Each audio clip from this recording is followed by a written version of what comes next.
Hi all government job aspirants, welcome to my YouTube channel Jan Studies for Government Jobs। আজকে তোমাদের জন্য আরেকটা good news আছে, যেটা হচ্ছে ministry of communication and information technology থেকে ডিপার্টমেন্ট অফ পোস্টের West Bengal post master general West Bengal সার্কেলের রিক্রুটমেন্ট বেরিয়েছে। কি পোস্ট আছে না, পোস্টম্যান এবং মেল গার্ড, এই দুটি পোস্টের জন্য, এই দু ধরনের পোস্টের জন্য তোমরা অ্যাপ্লাই করতে পারবে। এবং এটি রিক্রুটমেন্ট হচ্ছে, দেখো কি বলেছে, applicants application are invited from the eligible person for filling the vacancy of postman and mail guard for the year of 2016-17 of the division unit in West Bengal Circuit। এটা 2016-17 recruitment set, যেটা এতদিনে বেরোচ্ছে। এবং তোমাদের আমি বলে দিচ্ছি, আশা করি তোমরা সবাই অফিসিয়াল নোটিফিকেশনটা দেখে নিয়েছো। এর জন্য যেটা সবথেকে গুরুত্বপূর্ণ এবং যেগুলো বুঝতে কারো অসুবিধা হয় সেগুলো আমি তোমাদের ভালোভাবে বলে দিচ্ছি, সেজন্য ভিডিওটা একটু বড় হতে পারে। প্রথম থেকে লাস্ট অবধি দেখবে, কারণ তোমরা বেশিরভাগ ফর্ম ফিল আপের সময় ভুলভাল ফর্ম ফিল আপ করে ফেলছো অফিসিয়াল নোটিফিকেশনটা না দেখার জন্য। এবার দেখে নাও, এখানে কিছু লোয়ার ভিশন ইম্পায়ার যারা ফিজিক্যাল হ্যান্ডিক্যাপ তারা কেমনভাবে অ্যাপ্লাই করতে পারবে তাদের জন্য এখানে দেওয়া আছে। তারা কেমনভাবে, তারা কি পাবে কি পাবে না, আসলে এখান থেকে আমি তোমাদের দেখাচ্ছি। দেখো, এটার জন্য the vacancy indicate in the enclosure are like to vary or change without any prior initiation or ascension any reason। বলছে এখানে তোমাদের ভ্যাকেন্সি বাড়তেও পারে কমতেও পারে, সেটা তোমাদের কোনোরকমভাবে জানানো হবে না, সেটা যখন ফাইনাল রিক্রুটমেন্ট হবে তখন সেটা জানিয়ে দেওয়া হবে। এবার এটা হচ্ছে পে স্কেল। দেখো, পে স্কেলটা খুবই ভালো আছে। পে ম্যাট্রিক্স লেভেল 3 লেভেলের দিচ্ছে তোমাদের পে স্কেল। 21,700 থেকে 36,100 টাকা পে স্কেল হবে এবং তার সাথে কিছু অ্যালাওয়েন্স দেওয়া হবে, ঠিক আছে। এবং তারপর দেখো এজ লিমিট কি বলেছে, জেনারেল ক্যাটাগরি, যারা জেনারেল ক্যাটাগরি আনরিজার্ভ ক্যাটাগরি তাদের হচ্ছে 18 থেকে 27 বছরের মধ্যে তাদের বয়স হতে হবে। এরপরে দেখে নাও কিছু, এবং যারা SC ST তাদের জন্য 5 বছরের ছাড় আছে, যারা ওবিসি ক্যান্ডিডেট তাদের 3 বছর ছাড় আছে, যারা ফিজিক্যাল হ্যান্ডিক্যাপ তাদের জন্য 10 বছর 15 বছর 13 বছর বিভিন্ন ধরনের ছাড় আছে, এটা তোমরা দেখে নেবে। এবং যারা এক্স সার্ভিসম্যান তাদের জন্য 3 বছর ছাড় আছে। এবার দেখে নাও যেটা আসল ফর্ম ফিল আপ। আচ্ছা, এবার তোমার যেটু এজ লিমিট দিয়েছে 18 থেকে 27, সেটা টাইমটা হতে হবে 17/7/2018। 17/7/2018 থেকে বয়সটা ক্যালকুলেট করতে হবে, এর মধ্যে তোমাকে 18 থেকে 27 বছরের মধ্যে হয়ে যাবে। এবং দেখো এডুকেশন কোয়ালিফিকেশান কী চেয়েছে, এডুকেশন কোয়ালিফিকেশান একটি চেয়েছে matriculation for the recognise board or university. তোমাকে মাধ্যমিক পাস হলেই তুমি এটার জন্য অ্যাপ্লাই করতে পারবে। এবার দেখো কি বলেছে, প্যাটার্ন অফ এক্সাম, কেমন ধরনের এক্সামটা হবে।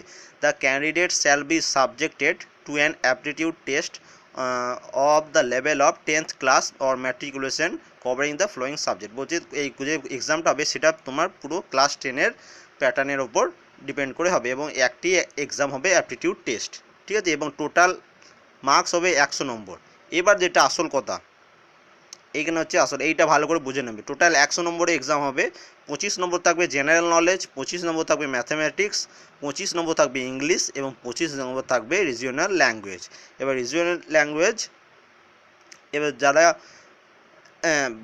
বাঙালি তারা বাংলা নেবে, যারা নেপালি তারা নেপালি নেবে, এবং যারা হিন্দি আশা করি হিন্দিরাও অ্যাপ্লাই করতে পারবে। এখানে লেখা রয়েছে টপিক ফর হিন্দি, তাহলে হিন্দিরাও আশা করি অ্যাপ্লাই করতে পারবে, ঠিক আছে। এবার টোটাল 25 25 25 25 4 25 100টা কোশ্চেন হয়ে গেল।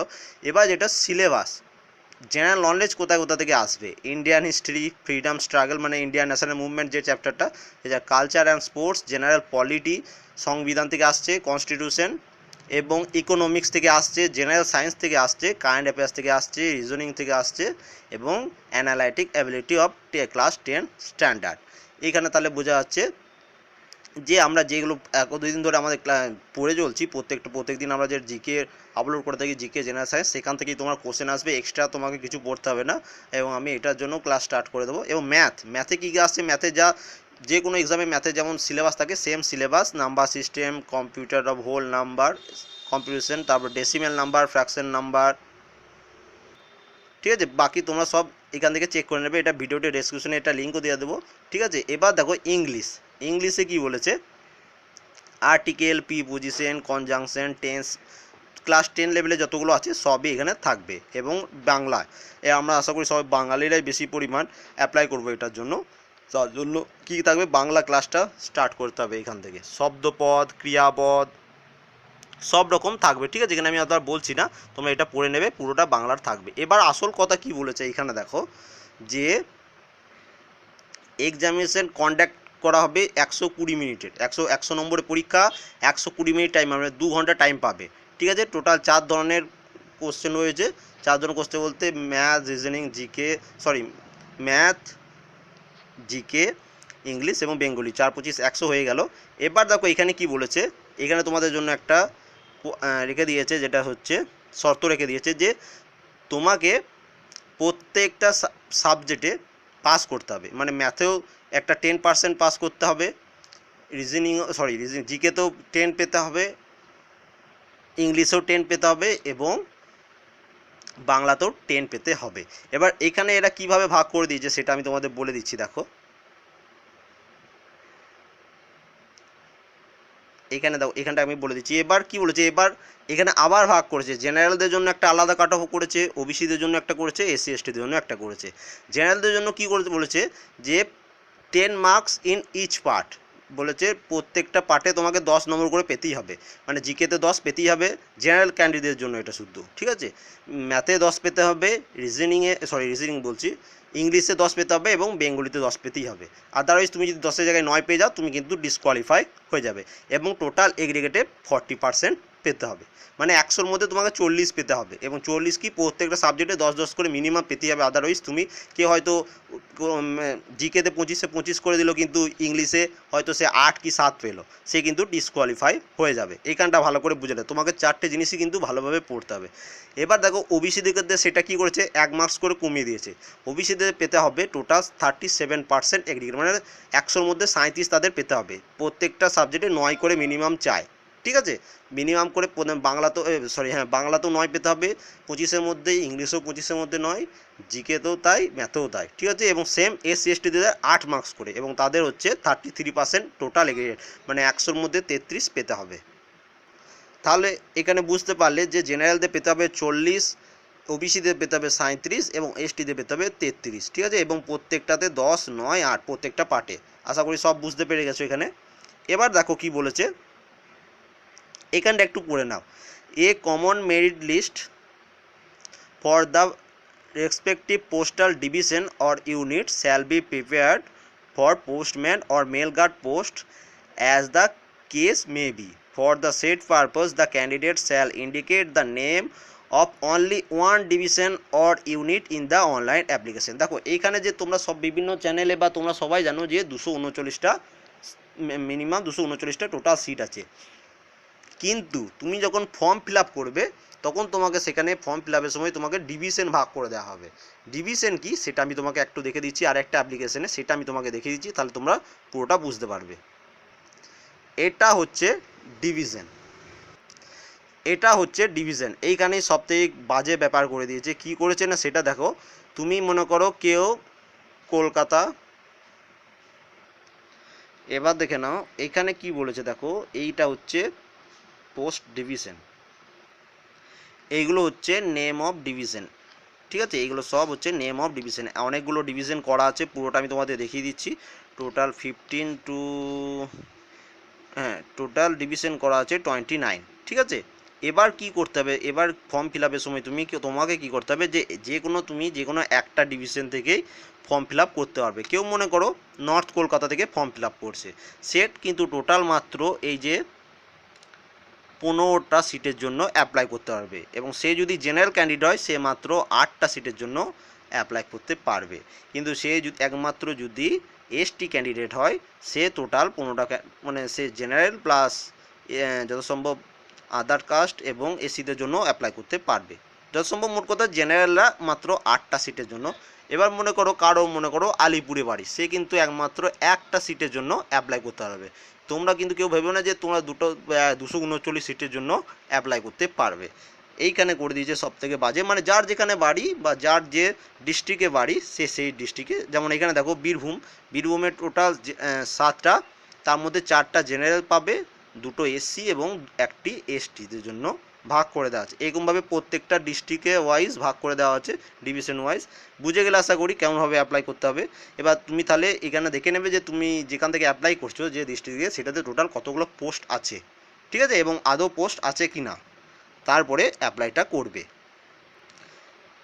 দেখো আবার অফিসিয়াল নোটিফিকেশান ফিরে চলে এলাম। আবার এখানে কি বলছে, the candidate who do not indicate the name of the division or unit apply for the online application his candidate will be treated as cancel. তুমি যদি ফর্ম ফিল আপ করার সময় কোনো ডিভিশন বা ইউনিটের নাম না দাও, একটি যেটা চেয়েছে, তাহলে কিন্তু তোমাকে ক্যান্সেল মানে তোমার অ্যাপ্লিকেশান রিজেক্ট করে দেওয়া হবে, ঠিক আছে, এবং তুমি একটি মাত্র পাবে অ্যাপ্লিকেশন করতে।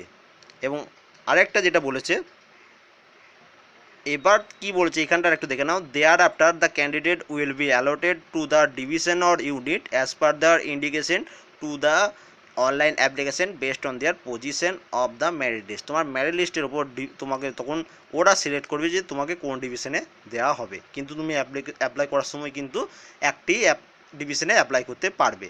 এবং তুমি যদি এবং এটাও বলে দিয়েছে যে তুমি যদি ডিভিশনের নাম না দাও, তাহলে তোমাকে কিন্তু ক্যান্সেল করে দেওয়া যাবে। এবার যেটা হচ্ছে application fees, cost of the application form রেজিস্ট্রেশনের জন্য তোমাদের 100 টাকা দিতে হবে, এবং তার সাথে প্লাস 20 টাকা হচ্ছে পেমেন্ট কমিশনের চার্জ, মানে টোটাল 120 টাকা তোমাকে চার্জ দিতে হবে। এটা general, SC, ST, OBC, women সবার জন্য, ঠিক আছে, সবাইকে রেজিস্ট্রেশনের জন্য 120 টাকা দিতেই হবে। কিন্তু তারপরে সবথেকে যেটা বাজে ব্যাপার করেছে জেনারেল ক্যান্ডিডেটদের জন্য, খুব বাজে করেছে এটা, the examination fee prescribe for all male applicant in general and OBC category is 400। মানে হচ্ছে জেনারেল এবং ওবিসি ক্যান্ডিডেট মেল ক্যান্ডিডেট একমাত্র, তাদের 400 টাকা করে ফর্ম ফিল আপের জন্য দিতে হবে। আবার এই 120 টাকা দেওয়ার পর এটা রেজিস্ট্রেশন করলে তারপর আবার 400 টাকা জেনারেল এবং OBC candidate, male candidate, not women, ঠিক আছে। এবং তারপরে কি দিয়েছে দেখো, তারপরে কি দিয়েছে সেটা হচ্ছে দেখো, যারা এসসি, এসটি এবং ফিজিক্যাল ইম্পেয়ার্ড ওমেন আর exempted from payment of exam fee. যারা এসসি, এসটি এবং ফিজিক্যাল হ্যান্ডিক্যাপ যারা আছে, এবং তার সাথে সমস্ত ওমেন বলতে যারা জেনারেল এবং ওবিসি ক্যাটাগরিরও ওমেন যারা আছে, তাদের কোনো রকম কোনো ফিস লাগবে না। ফিস একমাত্র পেমেন্ট করতে হবে জেনারেল এবং ওবিসি ক্যাটাগরির মেল ক্যান্ডিডেট মানে ছেলেদের 400 টাকা করে, এবং সবাইকে SC, ST, OBC, general candidate, women সবাইকে এই 120 টাকা দিয়ে রেজিস্ট্রেশন করতেই হবে। আশা করি পেমেন্টের ব্যাপারটা তোমরা সব বুঝে গেছো, আর স্পেশাল কিছু নেই। এবার কিভাবে অ্যাপ্লাই করতে হবে, কীভাবে করতে হবে তোমরা যদি কমেন্ট করে জানাও যে কেমনভাবে অ্যাপ্লাই করতে হবে, আমি দেখিয়ে দেবো, তাহলে আমি সেটারও একটা ভিডিও বানিয়ে দেবো। তোমরা নিচে কমেন্ট করো যে বুঝতে পারলে, পুরো আশা করি পুরো ডিটেলসটা যেটা দিলাম সেটা আশা করি বুঝতে পেরেছো। এবার তোমরা যদি কমেন্ট করে জানাও যে কীভাবে অ্যাপ্লাই করতে হবে আমি দেখিয়ে দেবো, তাহলে কিন্তু আমি দেখিয়ে দেবো, তোমরা সেটা কমেন্ট করে জানিও, ঠিক আছে। কারণ দেখছি বেশিরভাগ লোক ফর্ম ফিল আপ করার পর যখন দেখছে যে ভুলভাল ফর্ম ফিল আপ করে বসে আছে, এটা তোমরা এখন অনেকজনা ক্যাজুয়ালি নেয় যে এমনি তো চাকরি হচ্ছে না, এটা হবে কি হবে না, করে দিই ফর্ম ফিল আপ, সেইভাবে কিন্তু ফর্ম ফিল আপ করো না, ঠিক আছে। কারণ বাই চান্স যদি তুমি কোয়ালিফাই হয়ে গেলে, তখন তোমার ডকুমেন্ট ভেরিফিকেশানের জন্য যদি তুমি বাদ পড়ে যাও, তখন কী পরিমাণ কষ্ট হবে সেটা তুমি তখন বুঝতে পারবে, ঠিক আছে। তাই ফর্ম ফিল আপটা ঠিকঠাকভাবে করো, তাহলেই হবে। এবং আরেকটা জিনিস যেটা আমি দেখিয়ে দিচ্ছি, দেখো এখানে ডিভিশন এবং ইউনিট কোড দেওয়া আছে, যেমন বারাসাতে পাশে তার কোড হচ্ছে 3201, কলকাতা সেন্ট্রালে 3203, এরকমভাবে প্রত্যেকটার দেওয়া আছে। তোমরা যেখানে ফর্ম ফিল আপ করবে, তখন এই কোডটা দিতে হবে, ঠিক আছে। এবং ডান সাইডে দেখো এক্সামিনেশন সিটি তোমার কোথায় সিট পড়বে সেটারও যদি কোড চাই, এই ডান সাইডে এটা কোডটা দেওয়া আছে। এই হচ্ছে ফুল ডিটেলস, আমি দুটোরই লিঙ্ক দিয়ে দেবো পিডিএফ, তোমরা পিডিএফটা একবার চেক করে নিতে পারো। কারোর কোনো রকম অসুবিধা হলে অবশ্যই কমেন্ট করবে, আমি তোমাদের অবশ্যই রিপ্লাই দেবো, ঠিক আছে। এবং কীভাবে ফর্ম ফিল আপ করতে হয় সেটাও দেখিয়ে দেবো তোমাদের। Thank you for watching.